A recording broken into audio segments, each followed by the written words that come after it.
बिस्मिल्लाहिर्रहमानिर्रहीम। अस्सलामुअलैकुम दोस्तों, मैं उम्मीद करता हूँ कि आप लोग खैरियत से होंगे और ज़िंदगी की बहारों को भरपूर तरीके से इंजॉय कर रहे होंगे। दोस्तों, आज जो मैं चैप्टर आपके लिए लाया हूँ वो है लैंड रेवेन्यू एक्ट 1967 का चैप्टर नंबर 1 है। और इसके अंदर हम सेक्शन 4 के अंदर जितनी भी वो डेफिनेशन दी गई हैं आज वो हम स्टडी करेंगे। और इस सिलसिले का आज पार्ट फर्स्ट है, डेफिनेशन का पार्ट फर्स्ट करेंगे। और टॉपिक पर आने से पहले मैं आप लोगों से गुजारिश करता चलूँ, काइंडली ये जो मेरा चैनल है प्लीड फॉर जस्टिस, आप इसको सब्सक्राइब कर दें, इससे मेरा हौसला बढ़ता है। और साथ में जब बेल आइकन उभरे आप उसको भी प्रेस कर दें, इससे मेरी हर नई आने वाली वीडियो आपको इन टाइम मिलती रहेगी। तो दोस्तों आते हैं टॉपिक के ऊपर। तो ये लैंड रेवेन्यू एक्ट का जो चैप्टर फर्स्ट है इसके अंदर सेक्शन 4 है और ये डील करती है डेफिनेशंस को। और इसमें ये जो सेक्शन 4 की क्लास जो सब क्लास 1 है उसके अंदर जो टर्म दी गई है वो है एग्रीकल्चर ईयर। अब ये एग्रीकल्चर ईयर क्या होता है? एग्रीकल्चर ईयर जो है कि ये एक ज़री साल होता है और ये हर साल 1 जुलाई से शुरू होता है। या ये जिस मुख्तलिफ सूबे होते हैं हर सूबे का अपना एक ज़री साल होता है और ज़्यादातर पाकिस्तान के अंदर ये ज़री साल जो है 1 जुलाई से शुरू होता है या उस दिन से शुरू होता है जो उस सूबे का जो मेंबर बोर्ड ऑफ रेवेन्यू है वो मिल बैठ कर कोई वो अपना दिन सेटल कर लें और अपने ऑफिशियल नोटिस के ज़रिए नोटिफिकेशन के ज़रिए ऑफिशियल गज़ट के अंदर शाया करने के बाद वो लोग बता सकते हैं कि कौन सा दिन होगा या कौन सा महीना होगा जिसको ऑफिशियल एग्रीकल्चर ईयर या ज़री साल कहा जाएगा। ये एग्रीकल्चर ईयर ज़्यादातर 2 सीज़न के ऊपर मुश्तमिल होता है। इसमें एक ख़रीफ और दूसरा रबी का सीज़न होता है। अब ख़रीफ सीज़न जो है ये 1 जुलाई से शुरू होता है और रबी का सीज़न जो है ये जनवरी फरवरी से शुरू होता है। उसके बाद आ जाती है सेक्शन 4 सब क्लास 2। अब इसके अंदर इन्होंने एरियर्स ऑफ द लैंड जो है ये इन्होंने बताए हैं कि ये एरियर ऑफ द लैंड्स क्या होती हैं। ये एरियर ऑफ लैंड रेवेन्यू जो है ये ज़मीन की जो आमदनी होती है जिसके ऊपर महकमा माल ने जो टैक्स इम्पोज किया होता है, अगर वो ज़मींदार तारीख़ मुकर्ररा तक अगर मुतल्लिका अथॉरिटी के पास जमा करवा देता है तो वेल एंड गुड। अगर वो जमा नहीं करवाता तो वो टैक्स या जो उसके ऊपर जो उन्होंने वो रेवेन्यू इम्पोज किया होता है वो उसके बाद बकाया जात के ज़ुमरे के अंदर आ जाता है जो उस ज़िम्मेदार के ऊपर वो ड्यू हो जाता है, जो उसने हर हाल में पे करना होता है, जिसको एरियर्स ऑफ लैंड रेवेन्यू भी कहा जाता है। उसके बाद आ जाती है सब क्लास 3, सेक्शन 4 की सब क्लास 3।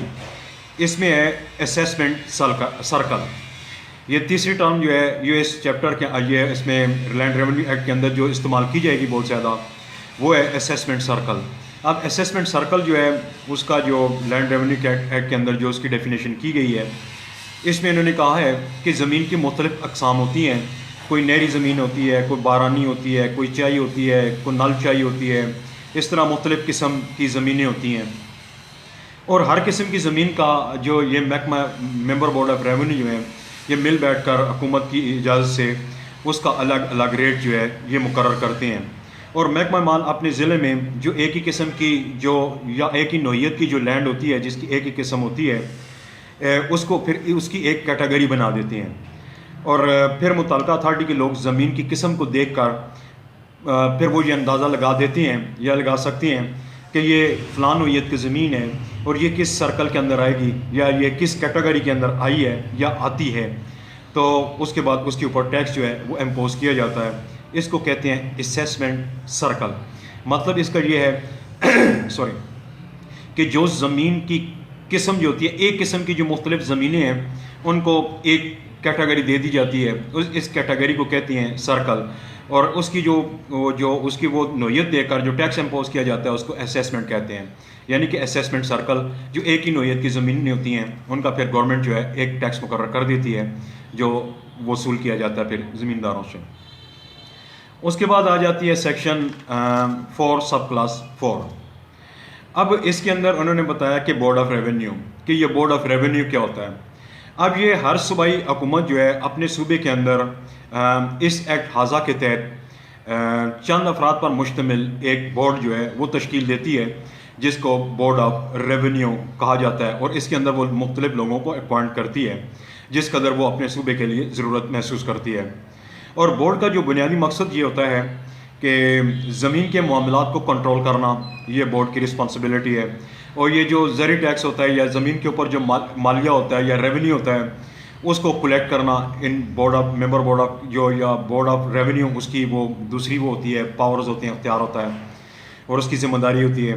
तीसरी ये है कि ज़मीन का रिकॉर्ड तैयार रखना और उसको अप टू डेट रखना, ये ज़िम्मेदारी है बोर्ड ऑफ रेवेन्यू की हर सूबे के अंदर, कि अपने सूबे के अंदर जितनी भी ज़मीनें हैं उनका रिकॉर्ड कलेक्ट अपना अपडेट रखना और उसकी वो करना, मेंटेन करना।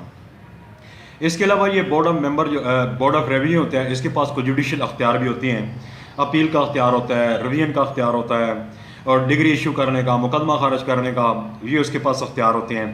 अब मिसाल के तौर पर अगर एक मेंबर किसी मुकदमे के अंदर वो डिग्री जारी कर देता है या कोई ऑर्डर करता है, उस ऑर्डर के फैसले के खिलाफ जो है full member board of revenue है उसके अंदर अपील दायर की जा सकती है। और इसके बाद एक और फंक्शन जिनका ये होता है कि ये अपने सूबे के अंदर मुख्तलिफ़ किस्म की जो ज़मीन होती हैं उनके लिए ये क़वायद ज़वाबित जो है ये बनाती हैं। इसके अलावा ये जुडिशल क़वायद ज़वाबित जो बनाने का अख्तियार रखते हैं। उसके बाद आ जाती है सेक्शन 4 सब क्लास 5। ये इसके ये 4 सब क्लास 5 के अंदर ये बाउंड्री मार्क को बताया गया कि बाउंड्री मार्क क्या चीज़ होती है। और ये टर्म है, इसमें कहा गया है कि ये एक बाउंड्री मार्क एक ऐसा निशान होता है जो कुदरती भी हो सकता है और बनावटी भी हो सकता है, आर्टिफिशियल भी हो सकता है, जिससे किसी बंदे की ज़मीन की जो हद फाजल होती है उसका पता चलता है या उसकी निशानदेही होती है कि ये बंदा इस ज़मीन के अंदर किस हद तक ज़मीन का मालिक है और इस ज़मीन की हदूद और क़यूद क्या हैं। कुदरती निशानात में ये नहर आ जाती है, कट्ठी आ जाती है, वो आ जाता है अपना ढलवान आ जाती है, टीला आ जाता है, कुछ दंदी आ जाती है, ज़मीन का कोई उभार आ जाता है, या कोई जो नेचुरल जो इस किस्म के वो होते हैं, ये उसके वो कुदरती बाउंड्री मार्क्स होते हैं। और दूसरी होती हैं आर्टिफिशियल बाउंड्री मार्क्स होते हैं। आर्टिफिशियल में पुख्ता नहर आ जाती है, खाला आ जाता है, रेल के पटड़ी आ जाती है, कोई दीवार आ जाती है, कोई बना अराजी आ जाता है, पगडंडी आ जाती है, कोई सड़क वगैरह आ जाती है, और उससे ज़मीन की निशानदेही होती है कि ये ज़मीन यहाँ से शुरू होती है, यहाँ पे ख़त्म होती है, और इन्हीं चीज़ों को बुनियाद बनाकर ज़मीन की पैमाइश भी की जाती है। और हर गांव जो होता है, हर गांव की ज़मीन का एक नक्शा बनाया जाता है, वो किसी कागज़ के ऊपर वो लाइनें खींच कर, और ज़मीन की पोजीशन जो है उसके अंदर वज़े की जाती है, और बाउंड्रीज़ और हदूद व क़यूद का जो इसके अंदर वो डेटा मेंटेन किया जाता है। इसको शजरा किस्तवार कहते हैं। उसके बाद आ जाती है सेक्शन 4(6). सेक्शन 4(6) के अंदर डिफ़ाइन किया गया टर्म कमेंसमेंट को। अब ये कमेंसमेंट जो है ये नफास को कहते हैं, कि यानी एक्ट आज़ा जो है ये 1967 के अंदर इसको इन्फोर्स किया गया मुल्क के मुख्तलिफ इलाकों के अंदर और सूबाई सतह के ऊपर। उसके बाद आ जाती है सेक्शन 4 सब क्लास 7। अब ये जो टर्म है ये है डिफ़ाल्टर। अब डिफ़ाल्टर कहते हैं नादहिंदा को, और नादहिंदा या डिफ़ाल्टर में हर वो शख्स शामिल है, चाहे वो किसी ज़मीन का वाहिद मालिक है, वाहिद मालिक बिला शर्त गैरे है, या मालिक खाता शरीक है। अगर वो वाहिद मालिक या सारे मालकान में अगर अपनी ज़मीन का जो टैक्स जो या रेवेन्यू या मासल जो हुकूमत ने या रेवेन्यू अथॉरिटी ने उनके ऊपर इम्पोज किए हैं, अगर वो मुकर्रर तारीख तक मुकर्रर तारीख जो गवर्नमेंट ने मुकर्रर की है उस सूबाई गवर्नमेंट ने, और उस तारीख तक वो अगर वो सबमिट नहीं करवाते या जमा नहीं करवाते, तो इस्तिलाहन उन लोगों को डिफ़ाल्टर कहा जाता है। और इसमें उनका जो श्योरिटी होता है वो भी डिफ़ाल्टर हो सकता है, या इसमें जो गांव का नंबरदार होता है, और वो नंबरदार जो लोगों से वो रेवेन्यू इकट्ठा करके गवर्नमेंट के ट्रेजरी के अंदर जमा करवाने का पाबंद होता है, अगर वो बंदा अगर वो जमा नहीं करवाता या कलेक्ट नहीं करता, तो फिर वो भी डिफ़ाल्टर के ज़ुमरे के अंदर आ सकता है। उसके बाद आ जाती है सेक्शन 4 की सब क्लास 8। अब इसके अंदर इन्होंने डिस्कस किया है इनकम्बरेंस को। अब ये इनकम्बरेंस क्या होती है, इसको ज़रा समझना है। तो इसको मैं पहले इसको यूँ समझा अपने बयान करना चाहूँगा कि अक्सर जब हम ज़मीन को फ़रोख्त करते हैं थ्रू रजिस्ट्री, तो जब हम पिटिशन राइटर के पास जाते हैं तो वो हमारी रजिस्ट्री जब लिखता है तो उसके अंदर वो एक सेंटेंस लिखता है कि ज़मीन जो है, ज़मीन हाजा या फ़लाँ खसरा नंबर, ये बरी अज़ मुआवज़ा हर किस्म है और ये वाहिद मालिक बिला शर्त गैर काबज़ के तसर्रुफ़ के अंदर है। अब ये जो उसने जुमला लिखा, ये बरी अज़ मुआवज़ा हर किस्म, अब बरी अज़ मुआवज़ा से मुराद ये होती है कि जब कोई बंदा अपनी ज़मीन फ़रोख्त करना चाहता है तो उसके लिए ये ज़रूरी होता है कि उस ज़मीन के ऊपर जितने भी वो उसके ऊपर लाइबिलिटीज़ हैं, जितने भी उसके ऊपर रिस्पॉन्सिबिलिटी हैं, जितने भी उसके ऊपर चार्जेस हैं, जितने भी उसके ऊपर क्लेम हैं, वो सारे के सारे ख़त्म करें। यानी कि उसके लिए ज़रूरी होता है कि वो अपना उसके ऊपर कोई भी, यानी कि वो कोई ना तो उसके ऊपर कोई अपना फाइनेंशियल कोई इनकम्बरेंस हो और ना ही उसके अंदर कोई नॉन फाइनेंशियल इनकम्बरेंस हो। अब इनकम्बरेंस कहते किसको, इनकम्बरेंस कहते हैं कि एनी टाइप ऑफ चार्ज और क्लेम ऑन प्रॉपर्टी और लैंड, कि किसी भी किस्म का चार्ज या जो क्लेम होता है प्रॉपर्टी के ऊपर।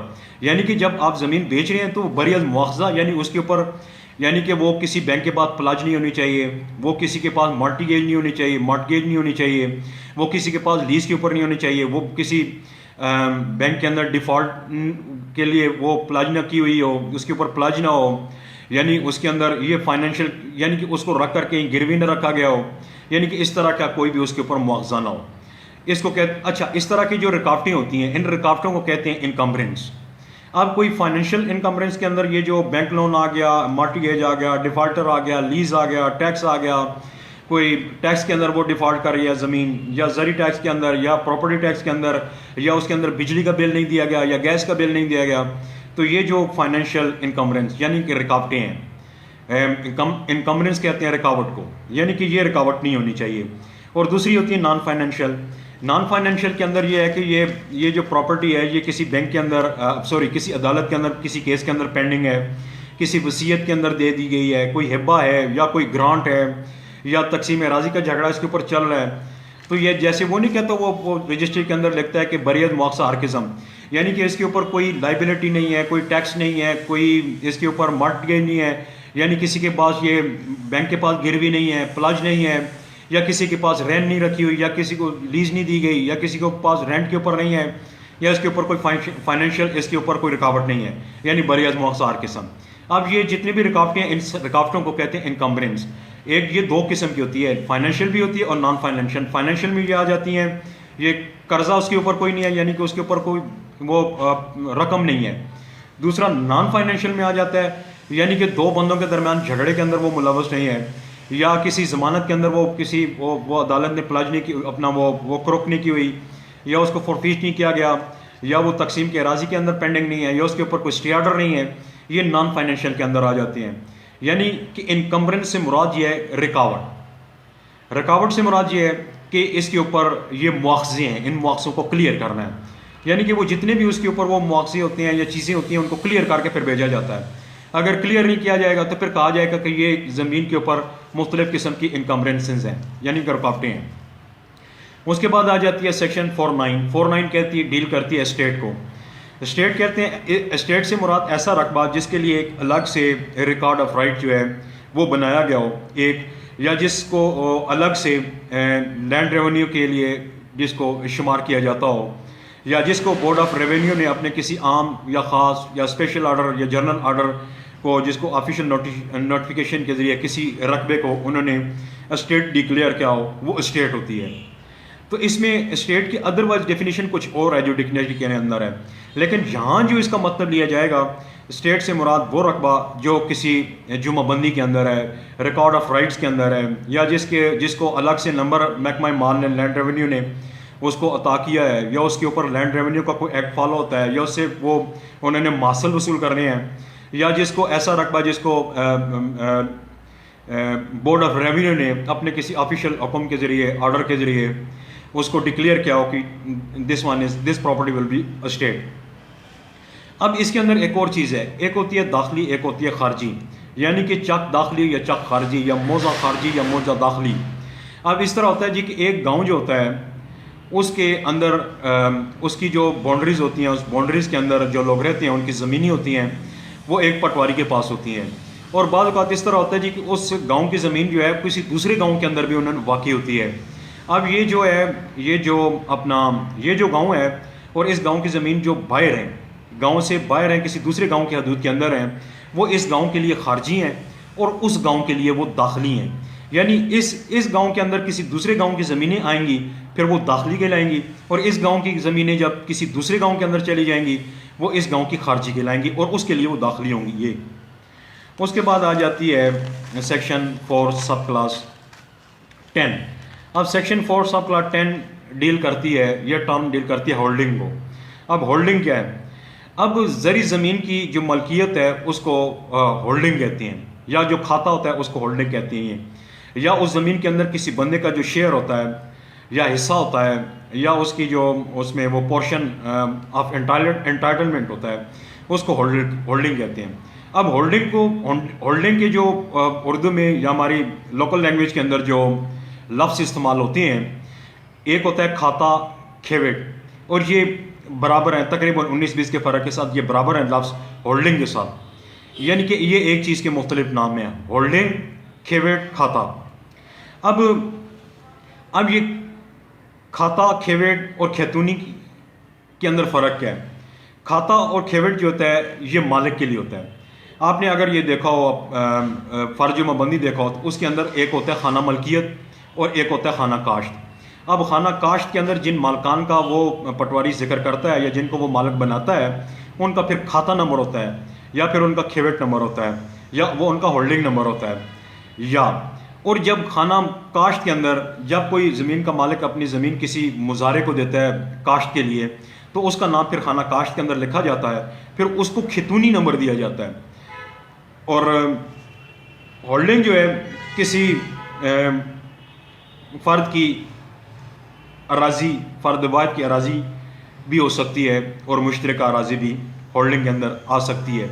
यानी कि ये जो खाता नंबर होता है, अब इस तरह है कि अगर एक मालिक है, उसकी गांव के अंदर 10 कनाल ज़मीन है और सिर्फ वो 10 कनाल ज़मीन का मालिक है और पूरे गांव के अंदर उसका 1 इंच नहीं है, तो उसको जो महकमा माल वाले हैं उसको एक होल्डिंग नंबर देंगे या एक खाता नंबर देंगे, उसका एक खाता बन जाएगा।